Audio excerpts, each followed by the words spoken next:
A anatomia de um golpe, dissecando a reforma política com a qual o PT ameaça o Brasil. Há muito já estava na pauta deste blog a publicação de um texto que expusesse detalhadamente todos os perigos que a proposta petista do plebiscito constituinte representa para a democracia brasileira, até mesmo para o Brasil enquanto nação. Não obstante, a necessidade de me dedicar mais à minha vida profissional impediu-me de dispor do tempo necessário para a elaboração de uma exposição longa e detalhada, como eu sabia que esta precisaria ser. Porém, essa semana, fui procurado pelo autor da página Este é um Idiota Útil, o qual me mostrou um artigo que ele tinha escrito exatamente sobre esse tema que já deveria ter sido abordado aqui neste blog. De início, li somente por interesse sobre o fato abordado, mas, lá pela metade da leitura, dei-me conta de que o colega havia escrito exatamente o texto que estava na minha cabeça há meses e que eu nunca tinha tido a oportunidade de sentar para colocá-lo no papel. Conversei com o autor e ele concordou, muito generosamente, em permitir que eu publicasse aqui no blog. Não costumo trazer textos que não sejam de minha autoria, mas este me agradou de tal monta que eu chegaria a afirmar que ele é meu, se isso não depreciasse o árduo trabalho de pesquisa e elaboração cujo mérito cabe a uma só pessoa. Fiz apenas algumas pequenas correções, uma ou outra vírgula fora do lugar, e algumas poucas alterações na forma, para deixar o estilo mais parecido com o meu próprio e, com isso, homogeneizá-lo com os outros materiais publicados previamente neste blog. E, quando eu digo pequenas, eu quero dizer minúsculas, pois o estilo de escrita do autor, para minha surpresa, por si mesmo já é bem próximo ao do que exercito aqui. Em nossas conversas por telefone, nas quais eu listava as alterações que estava fazendo,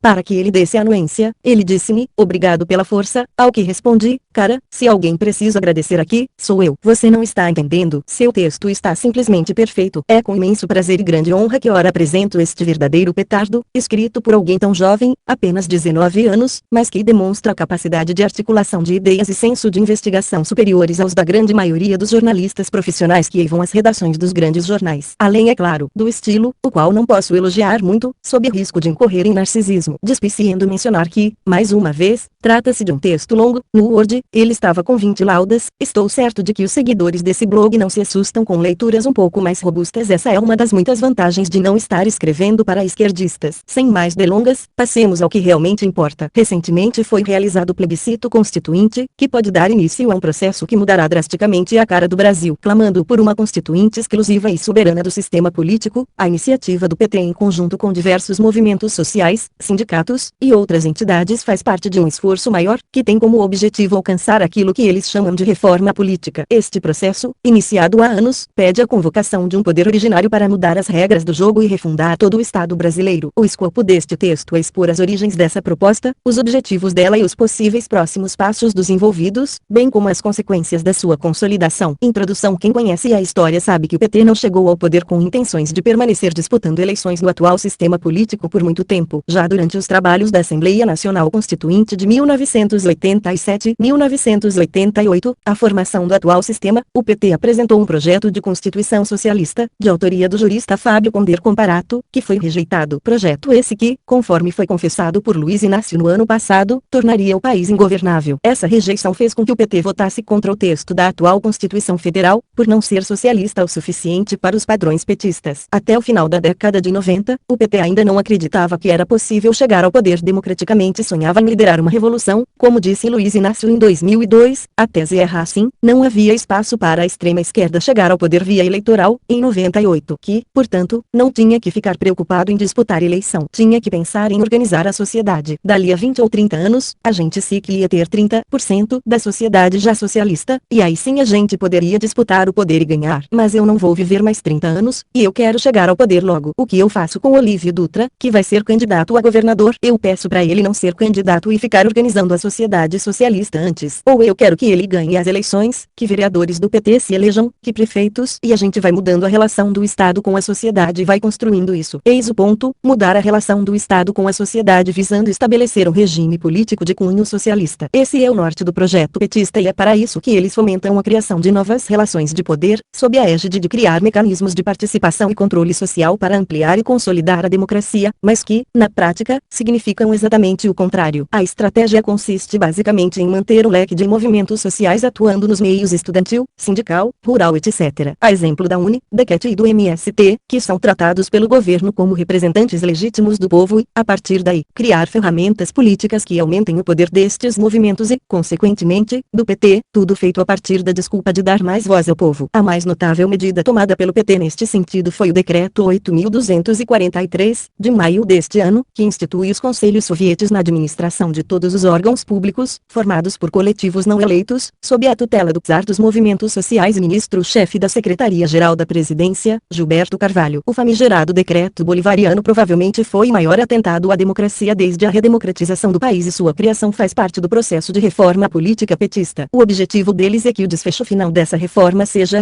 a convocação de uma Assembleia Nacional Constituinte e eles estão fazendo o diabo para alcançar essa meta. O início de tudo, as primeiras manifestações petistas pela alteração profunda do sistema político surgiram pouco após a chegada do PT ao governo federal. Já no início de 2004, foram criados o Movimento Pró-Reforma Política e uma frente parlamentar para tratar do tema, que incluía parlamentares e lideranças da sociedade civil, expressão que na novilíngua quer dizer acompanhada, ligadas ao PT, a exemplo da OAB, CNB. A proposta apresentada no Congresso já incluía o financiamento público exclusivo de campanha e o voto em lista partidária, dois dos pontos mais alardeados da reforma política que eles já almejavam, que comentarei mais adiante. Entre as propostas do movimento, estava a convocação de uma Assembleia Nacional exclusiva para tratar da tal reforma. Eles também declaravam apoio integral à campanha nacional pela República e Democracia, a iniciativa do já mencionado jurista Fábio Conder Comparato, lançada pela OAB, em conjunto com outras entidades governistas. A proposta da campanha incluía regular a mídia, submeter toda e qualquer emenda constitucional aos referendos populares, suprimir da competência exclusiva do Congresso Nacional o poder de convocar plebiscitos e tornar obrigatória a participação popular, em português, a ser militante, na elaboração das diretrizes orçamentárias. Todos estes pontos fazem parte da atual reforma política colocada em pauta pelo PT, ou seja, as bases do discurso que atualmente eles propalam já estavam sendo preparadas há mais de uma década, até mesmo a ideia de uma Assembleia paralela ao Congresso Nacional para tratar da reforma, mas sem clamar explicitamente por uma Constituinte. Em 2005, as organizações que discutem o tema criaram a chamada Plataforma dos Movimentos Sociais pela Reforma do Sistema Político, texto que expôs detalhadamente a proposta de reforma política e que ganhou uma segunda versão em 2008. Em 2011, outra frente parlamentar foi criada para discutir a reforma e as entidades pró-reforma elaboraram a proposta de iniciativa popular para a reforma do sistema político brasileiro, texto bastante semelhante aos anteriores. Estes textos talvez tenham sido os documentos que mais detalharam a proposta de reforma política e neles é possível encontrar termos e menções que aparentemente os petistas ocultaram nos documentos posteriores, mais recentes. Um deles é o uso explícito do termo controle de conteúdo, através dos conselhos não eleitos, ao falar da regulação da mídia.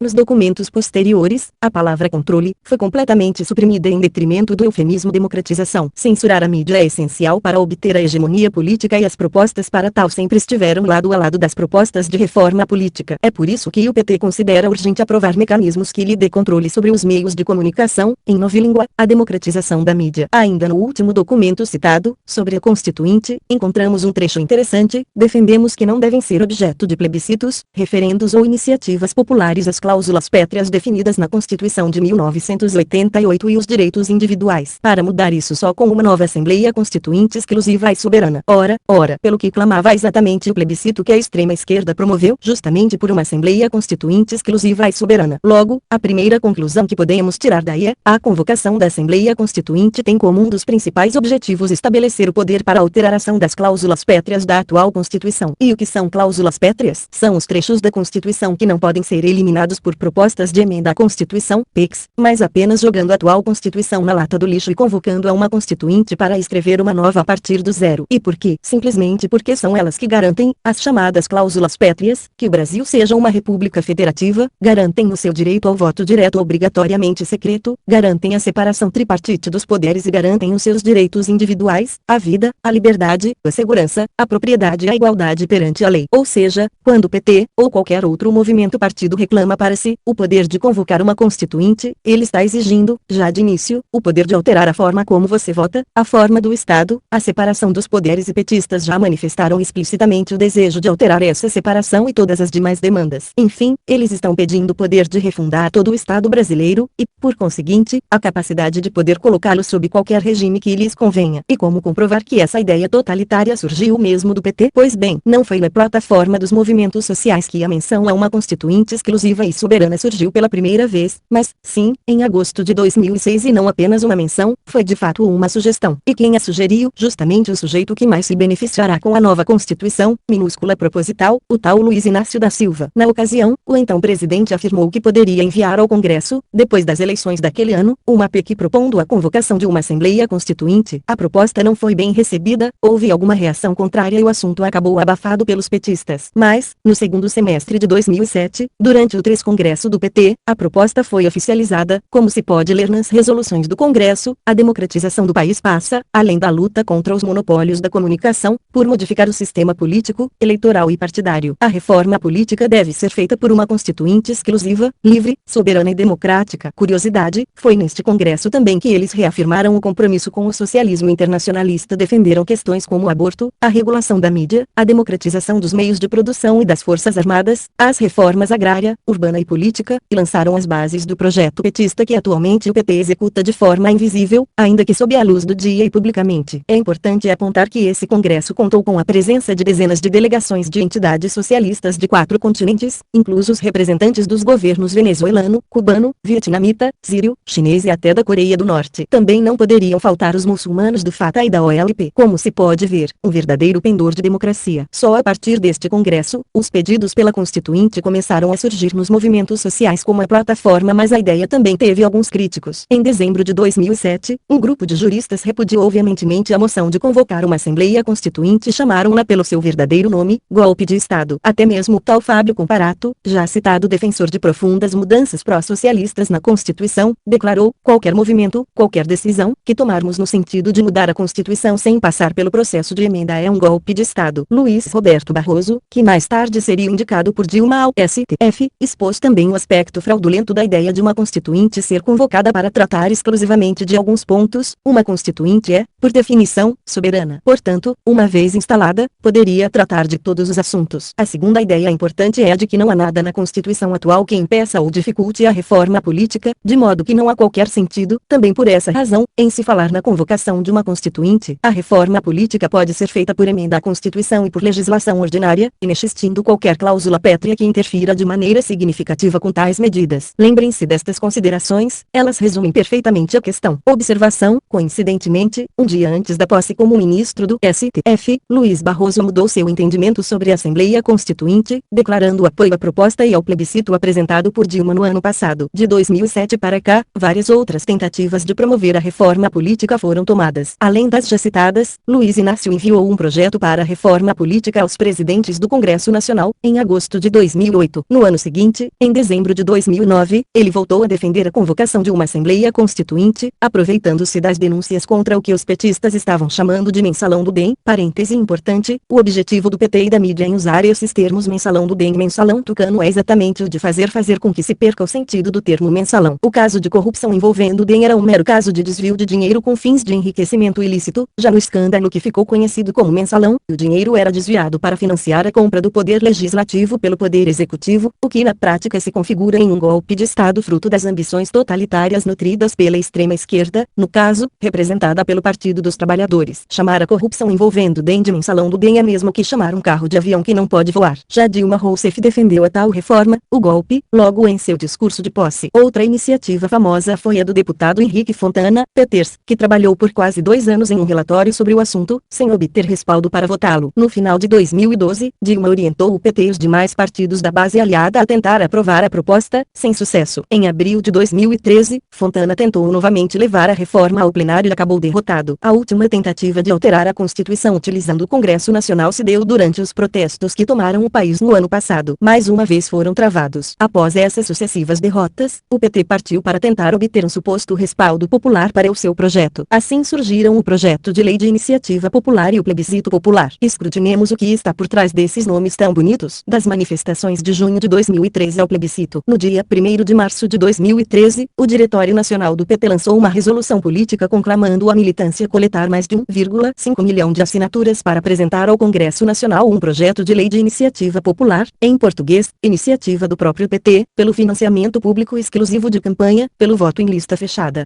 pelo aumento da participação feminina, e pela convocação da Assembleia Constituinte. 2 meses depois, em maio, o PT começa a veicular na TV a propaganda do Grande Salto. Nela, Luiz Inácio é referido como responsável pelo Grande Salto Brasileiro e Dilma, como preparadora para o 2 Grande Salto Brasileiro, o salto mais definitivo da nossa história, enquanto pessoas saltitam com uma grande bandeira vermelha à frente da bandeira do Brasil. Para que as verdadeiras intenções ficassem claras, eles nem precisaram mostrar uma imagem de Luiz Inácio posando de Mao Tse-tung. Eis que, no mês seguinte, milhares de manifestantes vão às ruas em todo o Brasil, arregimentados por toda a sorte de organizações esquerdistas. Contudo, uma vez iniciadas, as manifestações saíram do controle da SUSE que as iniciou e houve a predominância de uma massa amorfa sem pautas claras, pontuada de alguns pequenos confrontos de ideologia, sobretudo os representados pelos atritos entre os militantes ostentando camisetas de Che Guevara e bandeiras com o emblema comunista contra os que pediam protestos sem bandeiras de partidos, que haviam caído de paraquedas na manifestação popular alheia. Após a massificação dos protestos, os grupos petistas tentaram emplacar suas pautas, focando na reforma política e na regulação da mídia. Àquele ponto, as multidões já haviam extrapolado o número de companheiros e, portanto, estavam fora do controle direto da esquerda organizada. Assim, as pautas petistas acabaram ignoradas pela massa do sem partido, fingindo ter entendido que todas aquelas pessoas haviam ido às ruas para reivindicar que o PT executasse aquilo que já estava planejado há décadas. Dilma propôs, em reunião com governadores e prefeitos,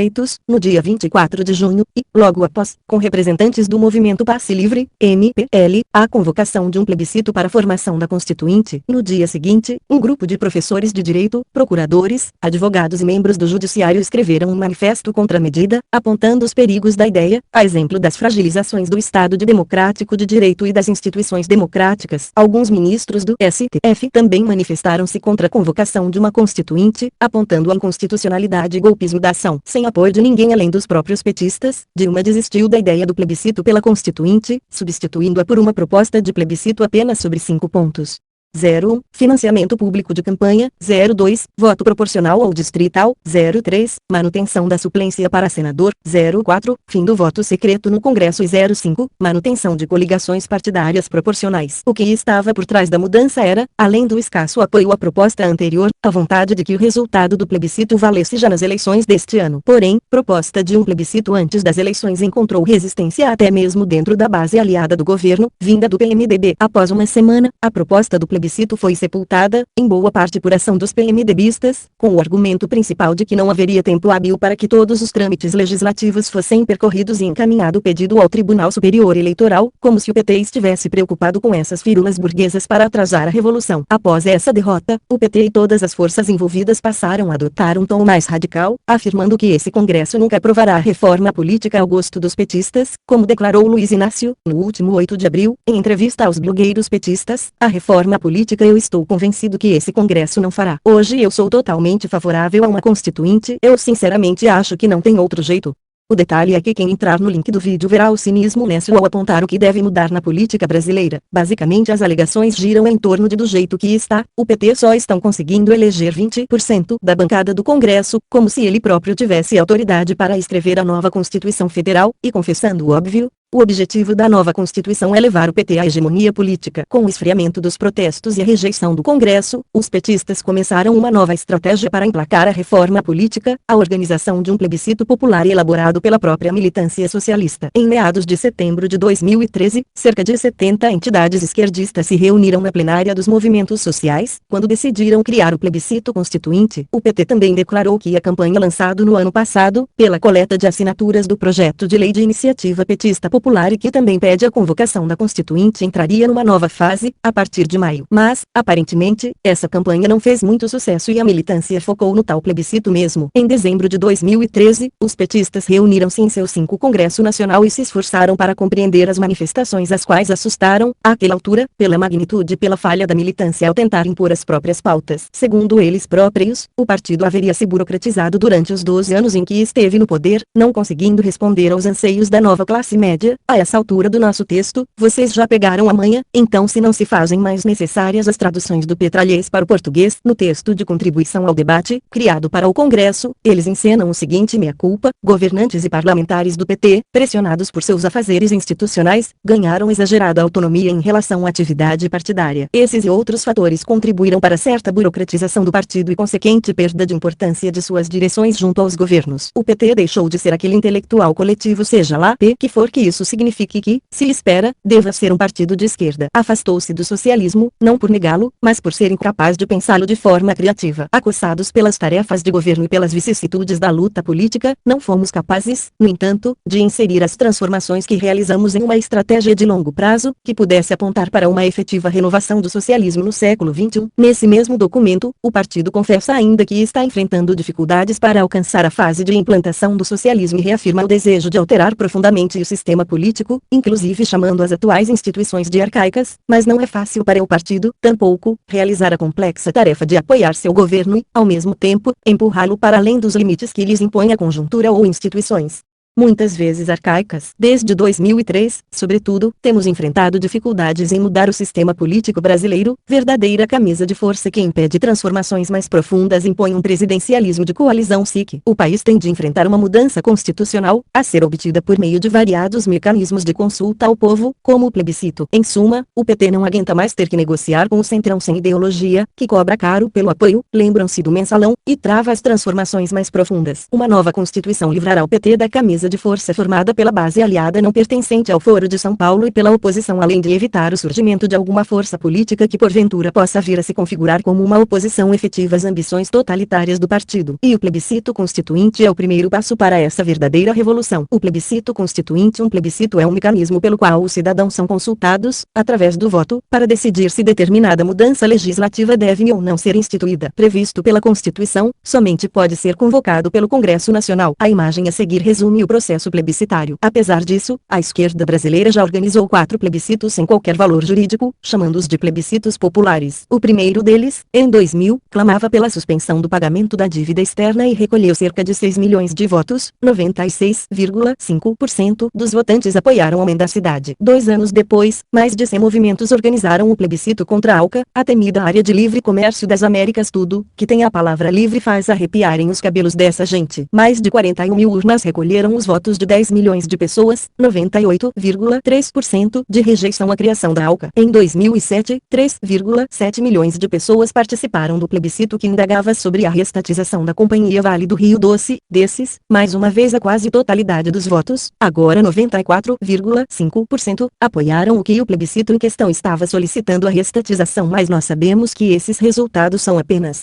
coincidência. Ninguém aqui quer ser acusado de teórico da conspiração. Em 2010, foi a vez do plebiscito sobre o limite das propriedades de terra. Nessa ocasião, 520 mil pessoas votaram e 95,5% delas concordaram em estabelecer um limite máximo de tamanho para as propriedades de terra no Brasil. Como se vê, esses movimentos só fazem propostas acertadas. Já a bola da vez, o plebiscito constituinte, recolheu 7.754.436 votos, com a 97% de sim. A pergunta única: você é favorável a uma Assembleia Constituinte soberana do sistema político? Não é surpreendente que em todos os plebiscitos os resultados sejam sempre mais de 90% favoráveis à esquerda. O processo nunca é transparente. De início, ele é organizado pela própria militância, que também faz campanha pela sua opção. Não há nenhuma campanha mostrando os possíveis pontos negativos de cada proposta. A opinião oposta é simplesmente ignorada. Não fosse suficiente, é também a própria militância que coleta os votos e apura os resultados. É claro que nós sabemos do apreço que essas pessoas têm pela lisura dos processos democráticos, de modo que jamais nos passaria pela cabeça a insinuação de que pode haver algum tipo de marmelada nessas consultas populares. É bem verdade que esses plebiscitos populares não têm nenhum valor legal no sentido de que os resultados não provocam, necessariamente, alterações nas leis, mas o ponto é que seus organizadores se utilizam dessas votações como instrumento para causarem uma considerável pressão política, e é por isso que a esquerda se mobiliza para realizá-los. O plebiscito contra a ALCA, por exemplo, foi um importante fator para sepultar votar a proposta. Foi nele que os petistas se inspiraram para realizar o plebiscito constituinte, objetivando recolher entre 10 e 15 milhões de votos. Mas, como se viu, mesmo com a enorme mobilização realizada, os petistas recolheram os votos de apenas 5,4% do eleitorado brasileiro, contra 8,8% em 2002. Por trás do plebiscito constituinte, 480 entidades esquerdistas se uniram numa das maiores mobilizações conjuntas da esquerda já ocorridas no país. São ONGs, movimentos sociais, coletivos, sindicatos e centrais sindicais, parlamentares, de seis até pastorais e igrejas. Nem todas estas entidades são declaradamente socialistas, como no caso de algumas entidades religiosas, nem petistas, como alguns movimentos de extrema esquerda. Mas o fato é que o PT é o idealizador e maior impulsionador da proposta. Além do PT, outros partidos políticos figuram na lista de participantes. É o caso, por exemplo, o Partido Comunista do Brasil, o partido que lamentou a morte dos dois últimos ditadores da Coreia do Norte, que ama trocar figurinhas com aquele governo totalitário, e o pouco conhecido PCR, Partido Comunista Revolucionário, um partido stalinista, que não participa das eleições. Destacam-se também uma corrente interna do PSOL, a Esquerda Socialista, e a Consulta Popular, CP. Esta última é uma rede de militantes socialistas criada, em 1997, a partir do MST, que atua como um partido, uma espécie de PMST, sem selo, já que eles rejeitam a ideia de se registrarem como partido, e criticam o PT por sua opção eleitoral, defendendo uma ruptura institucional e a refundação da esquerda, ao mesmo tempo que são apoiadores da quase totalidade da agenda petista. Além do Sem Terra, a CP reúne militantes de diversas organizações como a Via Campesina, a Central de Movimentos Populares, pastorais da CNBB, sindicalistas e até pessoas filiadas a outros partidos. Entre os membros fundadores nomes da CP estão nomes como Frei Beto, Emir Sader, João Pedro Stedley e Luiz Eduardo Glenelg. Somente pela descrição das entidades que constroem o plebiscito, já dá para imaginar o que eles querem. Não, a cartilha da campanha, assim como todo o material de divulgação produzido, adota o tom de luta de classes, repleto de frases de efeito populistas, aquela velha empulhação de todo poder ao povo. Também foi notável que muitos guardaram a camisa vermelha e utilizaram uma roupagem patriótica, com materiais prezando pelas cores da bandeira brasileira e apelando-a, encenando, um suposto apartidarismo da proposta, na tentativa de associar o plebiscito às manifestações de junho de 2013, com isso, camuflar os reais agentes por trás dele. Com o resultado em mãos, a militância o entregou à presidente Dilma Rousseff, no dia 13 de outubro, e aos líderes da Câmara dos Deputados, do Senado Federal e do Supremo Tribunal Federal, STF, no dia 14, para pressioná-los pela convocação de um plebiscito oficial pela Constituinte, através de um decreto legislativo. Para conseguir essa convocação é necessário a anuência de 1/3 da Câmara, ou seja, 171 assinaturas. Desse total, eles já possuem 144, mas, como, de um plebiscito, poderá ser convocada uma Assembleia Nacional Constituinte, os petistas nos dão algumas dicas do que têm em mente. O golpe Uma Assembleia Nacional Constituinte é uma Assembleia de deputados eleitos com o objetivo de escrever a Constituição que regerá uma nação. O processo é comum após bruscas mudanças políticas em um país, como uma mudança de regime, para consolidar a nova situação. É o chamado poder originário, o que significa que nada está acima da Constituinte, sendo ela mesma que define suas próprias regras. Como é de se imaginar, a Constituição atual não conta com um botão de autodestruição para a convocação de uma nova Constituinte. Isso significa dizer que toda e qualquer convocação de uma Assembleia Constituinte é inconstitucional per se, pois rompe com toda a ordem jurídica anterior. O fato de não ter valor legal não significa que toda a movimentação do PT para alcançar a convocação do plebiscito constituinte possa ser tratada com descaso, principalmente porque foi convocado pelo partido que está no poder. Se o PT está mesmo disposto a julgar a atual Constituição fora, debates sobre os meios legais para isso não fazem muito sentido. O que devemos apontar é a ilegitimidade e o caráter golpista da ação petista. E os próprios petistas se denunciam quanto a isso. O site Povo no Poder reúne alguns vídeos sobre esse plebiscito. Um deles é a entrevista com Misa Boito, membro do Diretório Estadual do PTSP e da Organização Nacional do Plebiscito. Nessa entrevista, são expostos pontos importantes sobre as reais intenções do PT. Passemos ao estudo de trechos da fala de Misa Boito. Então o plebiscito não convoca automaticamente uma constituinte, mas como a gente sabe, a mobilização popular é capaz de impor,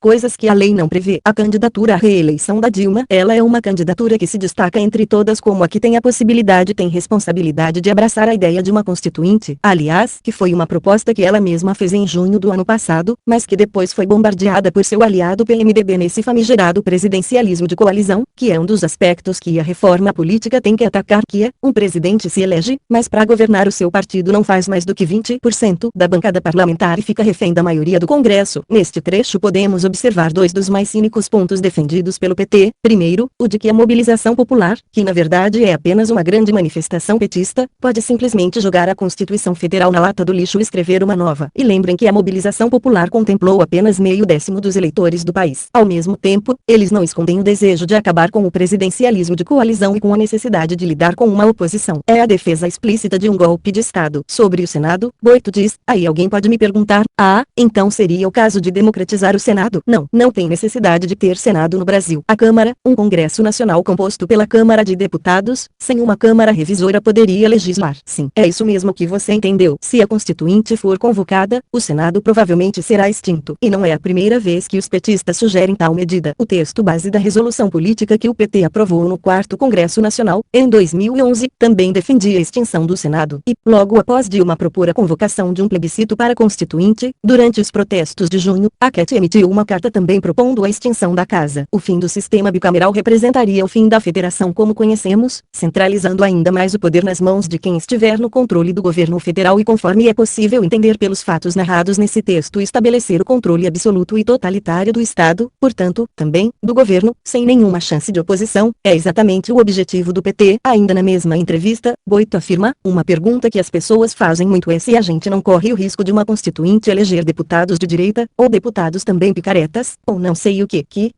é importante refletir sobre isso. Primeiro, nós propomos que os deputados constituintes já sejam eleitos sob regras novas, porque não adianta nada eleger um Congresso Constituinte que vai repetir o que é o atual Congresso. Neste ponto o discurso está absurdamente insano. Primeiro, ela diz com clareza o que já sabemos: não há nenhum princípio democrático na proposta, ela tem um claro viés socialista e de sufocamento de qualquer tentativa de surgimento de uma real oposição liberal ou conservadora. Mas o que chama mais atenção é esse eleito sobre regras novas. Ora, se a Constituinte é soberana, como pode ser eleita já sobre regras novas? Quais regras seriam essas e quem irá ditá-las? É bastante comum nos movimentos revolucionários que as regras sejam definidas por uma seleta elite revolucionária e apenas referendada pela massa militante ou pelo povo. Ao que tudo indica, a composição da Constituinte será exatamente assim. Quando há uma conspiração, a verdadeira intenção não costuma ser dita com clareza pelos próprios conspiradores, mas em se tratando do PT, outra fonte de declarações que comprovam que o que está por trás das palavras bonitas que chegam ao grande público está, na verdade, a arquitetação de um golpe de Estado está no livro jurídico Um Outro Sistema Político é Possível. Nele, diversos intelectuais tentam, em uma série de artigos, justificar a convocação da Constituinte. Em quase todos os artigos é absolutamente claro o esforço, que muitas vezes descamba para a descompensação, para associar os protestos de junho de 2013 a uma suposta demanda por uma mudança constitucional e o extremo cuidado em não mencionar literalmente o socialismo, preterindo esse sintagma sempre de forma exaustiva pelo termo democracia, palavra que na novilíngua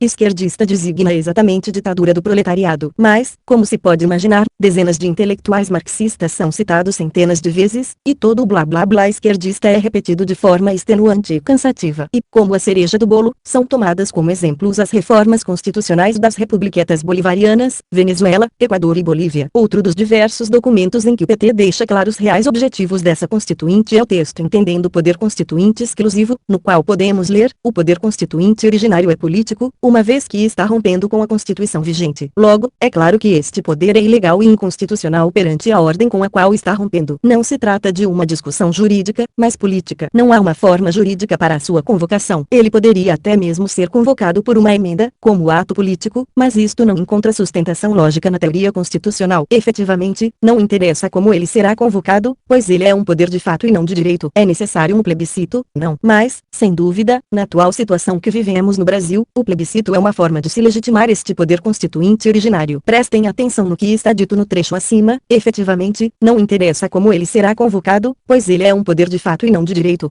Nesta frase está contida toda a essência da ideia petista de uma nova Constituição. No artigo básico sobre o plebiscito constituinte que quer mudar o Brasil, parte 2, publicado na Sputniks, o advogado Eric Visoli explica que os petistas veem a criação de uma nova Constituição como uma consolidação de uma situação política já existente. É como se a ordem atual estivesse podre prestes a cair e, por isso, não seria um golpe a convocação da Constituinte, mas apenas a passagem para uma nova etapa necessária para atender às demandas criadas pelos avanços do governo petista. Assim, a legitimação legitimidade do processo está garantida no momento em que os movimentos socialistas se mobilizam para convocá-lo, e nem mesmo o plebiscito é necessário. E quanto à forma com que a Constituinte será convocada, este ponto ainda permanece como uma incógnita. Lembrem-se que o plebiscito proposto por Dilma ao Congresso foi rejeitado em parte por não haver tempo hábil para realizá-lo antes das eleições e, somando-se a isso a pressão política gerada pelo plebiscito popular já realizado, há grandes chances de o plebiscito oficial ser realmente convocado. Mas, ainda assim, resta a dúvida, como será convocada a Constituinte. Afinal, mesmo que seja realizado um plebiscito legal, a proposta é, por si própria, inconstitucional e não há uma forma jurídica para a sua convocação. Ele poderia até mesmo ser convocado por uma emenda, como ato político, ou até mesmo por um decreto presidencial, o que parece combinar mais com o PT e seus amigos bolivarianos, como relatarei adiante. Seja qual for a forma, a questão ainda não está nada clara. As reformas políticas das republiquetas bolivarianas e exemplo para o Brasil. A reforma proposta pelos petistas é declaradamente baseada nos processos semelhantes ocorridos na Venezuela, Equador e Bolívia, três países em avançado estágio de bolivarianismo, o que só foi possível justamente através das reformas constituintes. Nestes países, os processos constituintes iniciaram-se logo que os comandantes bolivarianos chegaram ao poder, todos com o suporte do Foro de São Paulo. Por isso, estudar o que aconteceu por lá pode nos dar uma previsão do processo que acontecerá por aqui caso o PT consiga derrotar a democracia. Segue um pequeno resumo simplório dos processos ocorridos nestes países. Na Venezuela, Hugo Chávez convocou um plebiscito por decreto, 2 meses após tomar posse, em abril de 1999. A proposta causou muita polêmica, pois assim como a brasileira, a então Constituição venezuelana não previa convocação de uma constituinte, mas somente reformas constitucionais a partir de emendas aprovadas por 2/3 do Congresso. Chávez detinha menos de 1/4 do parlamento e, por conta disso, enviou uma consulta à Suprema Corte, que declarou possível a realização de um plebiscito pela Assembleia Constituinte. Assim Chávez o fez e convocou a Assembleia Nacional Constituinte ainda em julho daquele ano. A coligação de partidos que apoiavam Chávez elegeu 121 das 131 cadeiras disponíveis, podendo assim escrever a nova Constituição livremente. Mesmo rodeado de polêmicas, o texto da nova Constituição foi elaborado em somente 3 meses. Na Bolívia, Evo Morales apresentou já no próprio discurso de posse, em janeiro de 2006, a proposta de refundação do Estado boliviano por meio de uma Assembleia Constituinte. Para convocá-la, Evo apresentou uma proposta de lei ao parlamento e conseguiu aprová-la com facilidade, pois o tema já vinha sendo discutido desde a gestão presidencial anterior e a então Constituição vigente previa a convocação de uma Constituinte, pois ela era uma espécie de Constituição temporária criada num período de instabilidade política. Morales conseguiu eleger apenas a maioria simples dos deputados constituintes. Como consequência, os debates sobre a nova Constituição foram bastante polêmicos e duradouros, pois Evo precisava de 2/3 da Assembleia para operar livremente. Somente as discussões sobre o funcionamento da própria Constituinte duraram 7 meses. Todo o processo foi bastante conturbado e culminou com a autoexclusão de boa parte dos representantes da oposição, permitindo Evo alcançar os 2/3 dos congressistas. Após 18 meses de trabalho, a Constituinte finalizou a nova Constituição boliviana, promulgada em fevereiro de 2009. No Equador, no início de 2007, Rafael Correa propôs e convocou a Assembleia Constituinte através de um decreto, após a realização de um plebiscito. O processo de convocação da Constituinte também foi bastante polêmico. Correa utilizou como justificativa um artigo da então Constituição vigente, que previa a convocação de uma consulta popular para alterar a Constituição, em caso de emergência. Mesmo com críticas e várias denúncias de golpe, o plebiscito e, depois, a Constituinte foram convocados. O partido de Correa conseguiu eleger a maioria dos deputados constituintes, 70 dos 130 membros da Assembleia, e incluir na nova Constituição a maior parte das suas bandeiras políticas, em um processo que durou 9 meses. Na Venezuela e no Equador, muitos questionamentos surgiram quanto à legitimidade da convocação da Assembleia Constituinte que, assim como os petistas querem por aqui, se deu pela aprovação popular, e não pelas vias jurídicas e legislativas. Nestes 2 países a Assembleia Constituinte pretendeu também assumir plenamente os poderes legislativos do país, dissolvendo o parlamento então empossado. Na Venezuela, a oposição conseguiu impedir a ação, mantendo o parlamento ativo até a promulgação da nova Constituição. Já no Equador, mesmo prometendo anteriormente que não tomaria tal atitude, a Constituinte dissolveu o parlamento eleito. A medida, por mais absurda que possa parecer, é perfeitamente justificável. Uma Constituinte é poder originário e, por isso, soberano. Ser soberana significa que a Assembleia Constituinte possui um poder revolucionário, acima dos poderes executivo, legislativo e judiciário instalados. Enquanto a Constituinte está em funcionamento, é o único poder real existente e todos os outros órgãos estatais em funcionamento deixam de ser autônomos e independentes, sendo condicionados à vontade da Constituinte. Assim, ela pode não só dissolver o Congresso, como extinguir o Senado ou até destituir o presidente da República. Nos 3 países supramencionados, após a conclusão dos trabalhos da Assembleia Constituinte, foram convocados referendos para aprovação da nova Constituição e, logo após a promulgação das Constituições, foram realizadas eleições para todos todos os cargos políticos. Em todos os três, foram criados mecanismos para uma democracia direta que, na prática, se constituiu como novo poder formado por conselhos não eleitos, alheios ao executivo, legislativo e judiciário, enfraquecendo as antigas instituições democráticas tradicionais e solapando a democracia. Em todos eles há também forte concentração de poder na figura do presidente, além de que, com a democracia direta, o governo central pode usar seus movimentos para implementar livremente seu projeto político, através de plebiscitos, por exemplo, em vez de os fazer debater no Congresso, como se observa em países democráticos. Como será o Brasil pós-constituinte? O que podemos fazer para salvar a democracia? Como foi dito anteriormente, o projeto petista é extremamente semelhante aos projetos já implantados com sucesso por tiranetes bolivarianos de países vizinhos e que também estão em vias de ser implantados em outros países dominados pelo Foro de São Paulo, como a Argentina, o Peru e o Chile. Olhar para estes países nos dá algumas dicas de como será o Brasil no caso da convocação da Constituinte. Enfim, o que de fato vai mudar são muitas as alterações, mas os 4 eixos principais já são suficientes para mudar drasticamente o cenário político do país, levando o Brasil, de fato, a uma ditadura bolivariana. São eles: 01. A implantação da democracia direta e participativa. 02. A criação da política oficial de censura sutil da mídia. 03. O financiamento público exclusivo de campanha e o voto em lista.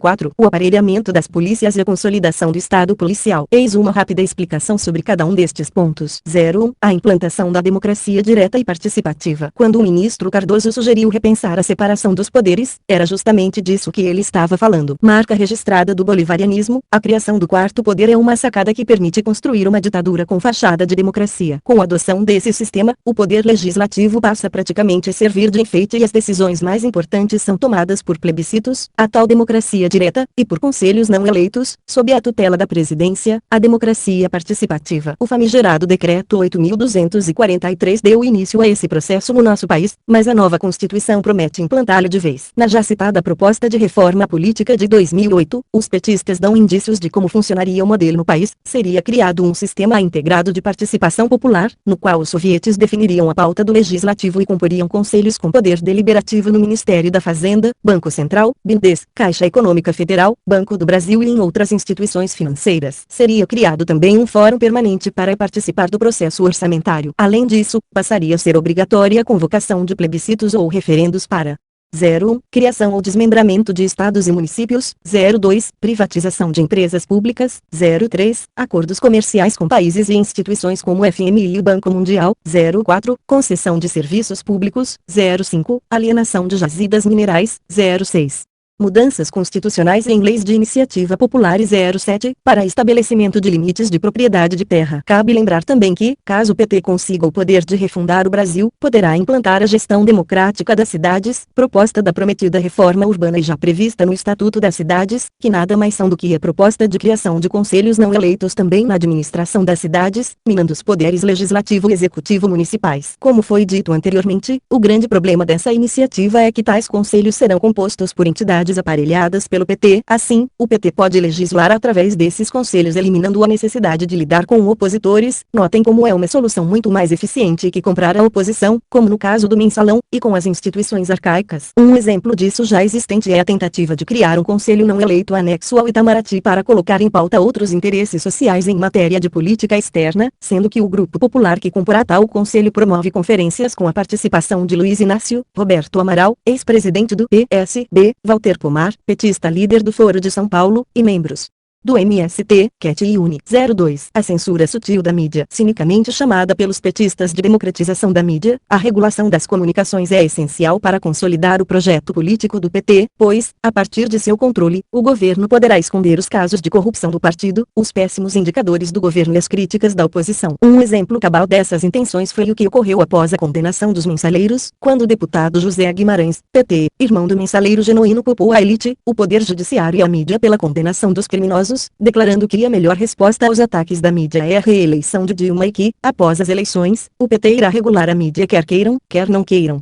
Afirmando ainda que criminalizar o SIC, Lula é criminalizar a democracia brasileira, é criminalizar o PT, baseada na Lei de Medios, aprovada na Argentina em 2009, e no controle de mídia venezuelano. A proposta é de por duas frentes. A primeira é a limitação do número de concessões ao máximo de 10. Na Argentina, o objetivo claro da lei era quebrar o poder do Grupo Clarim, que tinha mais de 150 licenças. No Brasil, o alvo é a Rede Globo, que tem 122 emissoras. Essa medida irá fracionar as empresas de mídia em várias empresas menores e, consequentemente, mais dependentes dos anúncios estatais, aumentando o poder do governo para chantagear empresas que não concordem com a ideologia do partido. É por isso que essa forma de censura é chamada de sutil, pois não existem órgãos estatais filtrando diretamente as publicações e prendendo jornalistas, mas um partido chantageando empresários vulneráveis, eternamente mendicantes da verba publicitária estatal. A consequência prática dessa nova configuração do panorama dos meios de comunicação é que a blosta tornar-se a mídia principal do país. Um caso notório de censura sutil no Brasil foi o ocorrido com a jornalista Raquel Sheherazade, sob a chantagem de perder os 150 milhões de reais anuais em publicidade do governo federal. O SBT suspendeu os comentários da jornalista. A medida foi tomada após o ministro da Secretaria de Comunicação Social, Thomas Troman, ter se reunido com o diretor de jornalismo do SBT, Marcelo Parada, em abril desse ano, 2014. Outra iniciativa execrável do PT foi a elaboração da lista negra do partido, composta por jornalistas e humoristas a quem o próprio partido atribuiu a responsabilidade pelas vaias a Dilma durante a abertura da Copa do Mundo, tida por eles como manifestações de ódio ao PT e aos pobres. A outra frente de ataque à liberdade de expressão é a sovietização da mídia. Na proposta de 2008, os petistas prevêem as gênesis do sistema público de comunicação e do controle social da mídia, que eles definem como a criação de espaços públicos de deliberação, composto por ampla representação de segmentos políticos e sociais, que tem como função fiscalizar os detentores de concessões públicas, propor correções e sanções. Este domínio engloba o controle público de propriedade dos meios de comunicação, das concessões e do conteúdo e, para isso, propõe a criação de mais conselhos não eleitos que deverão definir finalidades culturais e educativas da mídia e, inclusive, impor sanções às empresas que não cumprirem tais finalidades. Mas aí já não seria censura explícita, segundo o PT, não. Eles dizem, diferentemente da censura, em que um poder ou classe tem o poder arbitrário de impedir a veiculação de conteúdo, o controle de conteúdo é a subordinação dos meios de comunicação ao interesse público.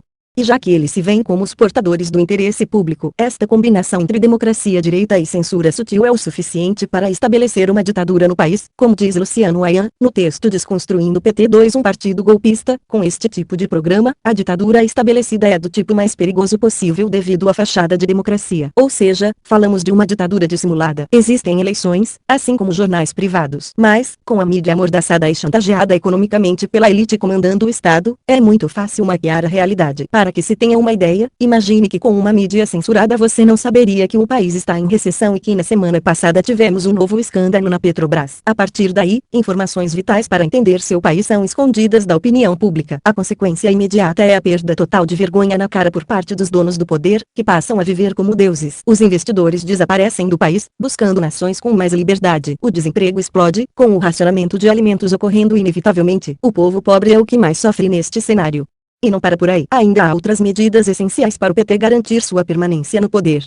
03. O financiamento público exclusivo de campanha e o voto em lista. Ao lado da regulação da mídia, o financiamento público exclusivo de campanha é uma das propostas mais sonhadas pelo PT. Com sua aprovação, ficam proibidas todas as doações para campanhas políticas, que passarão a ser custeadas somente com recursos públicos, distribuídos proporcionalmente ao número de assentos do partido no Congresso e ao número de filiados e diretórios. Sim, isso quer dizer que você pagará pela campanha de todos os políticos, de Sarney aos candidatos do CO, passando por mensaleiros, tucanos, liberais, socialistas, fundamentalistas, gaysistas, goste você ou não deles, todos muito bem pagos com seus impostos. Ao que parece, não passa pela cabeça dos esquerdistas que é extremamente imoral forçar alguém a pagar pela campanha de políticos que muitas vezes são contra todos os valores que você defende, ou pelos que só querem te roubar, mas esperar moralidade de um esquerdista é mais insano do que tentar ordenhar um crocodilo. O argumento socialista é que a medida reduzirá a força da burguesia e a corrupção, já que acabarão as doações de bancos e empreiteiras. Mas não lhes parece extremamente contraditório que o partido que aumentou o lucro dos bancos em 8 vezes e que recebe quase o dobro de doações que recebem o PSDB, PMDB e PSB juntos, principalmente de empreiteiras, seja o maior propagador dessa ideia. Ao invés de estabelecer mecanismos mais rigorosos para fiscalizar e punir doações ilegais, o famoso Caixa 2, estas sim medidas que poderiam reduzir a corrupção e a prostituição política, o PT quer proibir as doações legais e adotar um modelo que não existe em nenhuma democracia. Na prática o que veremos é o crescimento da corrupção, pois as doações não irão acabar, apenas tornar-se-ão 100% ilegais. Alguém duvida que os empresários corruptos continuarão criando canais para se beneficiar com a eleição de compadres e que tais compadres também irão buscar ter vantagens uns sobre os outros? Ou alguém acha que um petista profissional, como algum dos mensaleiros, irá querer disputar com a mesma quantidade de verba que o professor Zezinho do PT? Além disso, o partido dono do poder terá à disposição todas as estatais e não há nada na proposta de financiamento público que possa reduzir a força das máquinas criminosas instaladas nessas estatais. Isso significa que enquanto a oposição fica proibida de receber doações, a situação poderá usar o Estado à vontade para saquear o povo e se perpetuar no poder, como o PT fez recentemente com o escândalo do Petrolão, criando uma situação de disputa desigual. Outras duas consequências impactantes do financiamento público de campanha são o congelamento do jogo político nas atuais legendas e o efeito bola de neve nos partidos que receberão a maior fatia do fundo de campanha. Como geralmente ganha as eleições quem tem mais dinheiro disponível, os partidos que obtiverem uma boa votação tenderão a aumentar cada vez mais, recebendo ainda mais dinheiro para a próxima campanha, já que a distribuição será proporcional ao tamanho do partido, acontecendo o inverso com os outros partidos. E como, atualmente, o PT já tem a maior bancada, contabilizando com a base alugada aliada, na Câmara de Deputados é o segundo maior partido do país, com 2 milhões de filiados, atrás do seu aliado PMDB com 2,3 milhões. Além de ser o partido que mais cresce, será o PT o partido que receberá a maior fatia dos recursos públicos de campanha. Ou seja, a cada eleição o PT elegerá mais e mais candidatos, ficando com uma fatia cada vez maior dos fundos de campanha, gerando um efeito bola de neve. Lembrem-se que as ditaduras comunistas são marcadas exatamente pela existência de um único partido. Como ilustração, se o sistema público exclusivo fosse adotado neste ano, Dilma teria mais de 2/3 de todo o dinheiro da campanha presidencial. Já se a rede tivesse sido criada a tempo, Marina ficaria com apenas 0,16% da fatia. Nessa situação, um partido inteiramente novo fica fora de cogitação, ou seja, não haverá espaço para a criação de uma real oposição liberal ou conservadora. Assim, se o financiamento público de campanhas for adotado, teremos que conviver com os atuais partidos até que modifiquem a Constituição, com o agravante de que o PT crescerá cada vez mais, o que o levará, na prática, ao unipartidarismo e ao consequente monopólio da corrupção. E o voto em lista, com ele, o eleitor não vota em indivíduos, mas na legenda partidária, com listas pré-ordenadas definidas pelos partidos, sendo que na proposta petista tais listas deverão ter alternância de gênero e, ao que tudo indica, cotas para negros, gays, índios, jovens e deficientes. Essa proposta pode ser vista no texto da plataforma dos movimentos de 2008. Isso quer dizer que a cúpula dos partidos é que irá definir quem será eleito. Assim, o eleitor ignorante que quisesse eleger aquele professor Zezinho do PT, votaria no 13 e acabaria elegendo um petista do naipe de José Dirceu. O voto em lista também dará uma margem grande para a troca de favores, pois certamente o topo dela custará muito caro ou será reservado aos mais íntimos da cúpula. Também não haverá mais espaço para a eleição de políticos que não sigam a linha do partido nem para celebridades, mas que continuarão nas campanhas como puxadores de votos.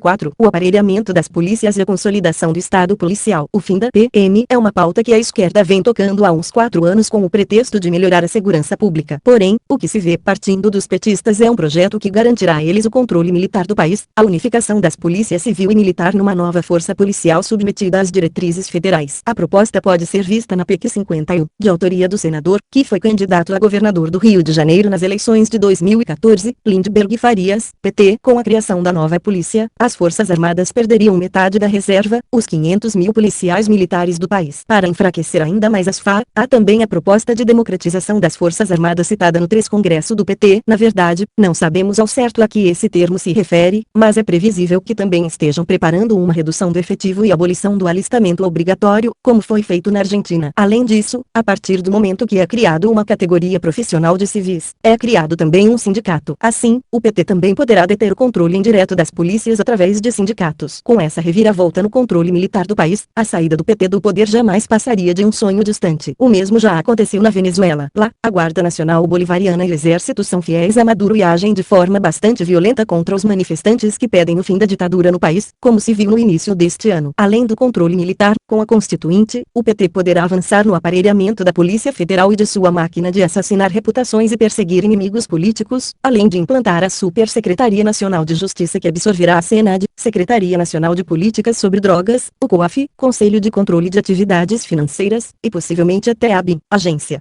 Brasileira de Inteligência, e implementará o RIC, Registro de Identidade Civil, unificando RG, CPF, CNPJ, CNH, passaporte, título de eleitor e certidão de nascimento sob único documento credenciado em uma base de dados nacional. É o passo final para o PT alcançar o controle total das informações de todos os brasileiros, como expôs Romeu Tuma Júnior, ex-secretário nacional de Justiça, em seu livro Assassinato de Reputações. Resumindo da descrição do cenário do Brasil após a Constituinte, o Brasil pós-Constituinte será o mais novo país na lista de republiquetas bolivarianas, com um partido-estado no poder roendo as estatais, solapando a democracia através de conselhos não eleitos, manipulando o sistema eleitoral e a mídia, aumentando e omitindo casos de corrupção de seu partido e com todas as consequências de um sistema socialista.